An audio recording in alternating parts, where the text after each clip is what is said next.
You give us an update on Iran? Well, we're going to be doing it very shortly. Iran also, it was another way. I met with a different group of people in Iran, and we'll be making a decision on Iran very quickly.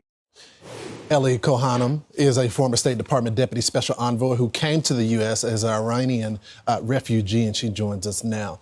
Ellie, I think, good morning to you. I think this is a good first start, right? It was a good first start, Lawrence. We heard a readout from both sides, from the United States and the Iranian side, that were very positive words. And we know that there is a follow-up meeting scheduled for 7 days later, this coming Saturday. Location seems to be determined to be in Europe, and making it easier on our special envoy, Steve Witkoff. And so we've heard, again, positive words come out of the meeting. But let's be real that the president is very sanguine on the Iranian threat. In the past, he's called this regime a fanatical and radical regime. Our president is very clear on the nature of this regime. And at the same time that these talks are taking place, we know that the United States has brought in a tremendous amount of military assets into the region.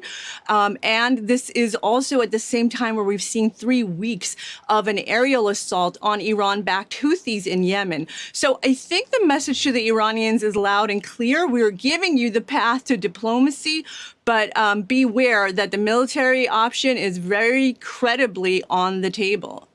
Ellie, you kind of segue perfectly into what the Secretary of Defense, Pete Hegseth, said. He said the president is dead serious about Iran's nuclear threat. Watch. President Trump is dead serious on this issue. He's dead serious that Iran cannot have a nuclear weapon. He's dead serious that he wants it done at the negotiating table. He wants it done peacefully. And that's why he's going straight to these talks. If we can't figure this out at the negotiating table, then there are other options, to include my department, to ensure that Iran never has a nuclear bomb. So, Ellie, take me into the president's thinking here. I mean, you were in the first administration. Some have even said that you're on the short list to be the next UN ambassador. What is the president thinking right here? Does he want to resolve this peacefully with them, or is he, frankly, just prepared for what Iran wants to do, which is delay, delay, delay, and he's not going to let that happen? Well, the president has been incredibly transparent with the American people, and I think that should be really reassuring in contrast to what we dealt with under Barack Obama. The president, at the end of March, told the American people on this network, I believe, that he had sent a letter to the Iranians with a 2-month deadline. And then a week before these talks took place, the president told the American people that there would be direct talks between the United States and the Islamic Republic of Iran. So the president, again, has been very open and very transparent and told us every step of the way what's taking place. He's also clearly delineated deadlines. So we know that the president, as the author of The Art of the Deal, he's not allowing the Iranians to drag this out indefinitely. And so, all of these factors are in place. Again, the credible military threat is there. And so I think that a lot of Iran observers are nervous right now. They need to have a little bit of trust in the president and this administration that they know exactly what they're dealing with on the other side.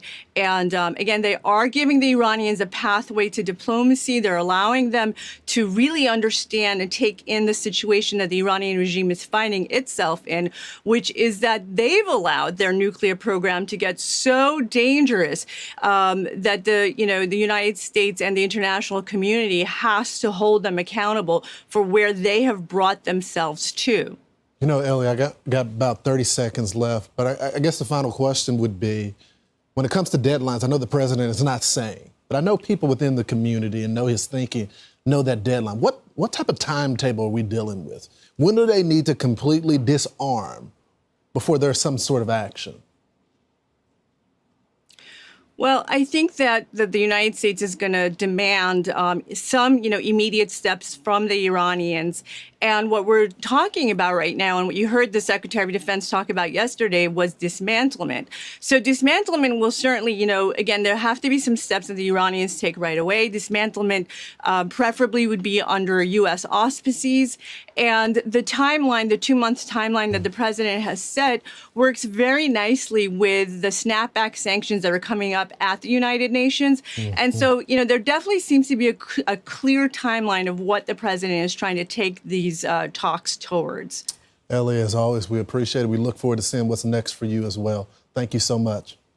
Thank you, Lawrence. Thanks for having me. You got it. I'm Steve Doocy. I'm Brian Kilmeade. And I'm Ainsley Earhart. And click here to subscribe to the Fox News YouTube page to catch our hottest interviews and most compelling analysis.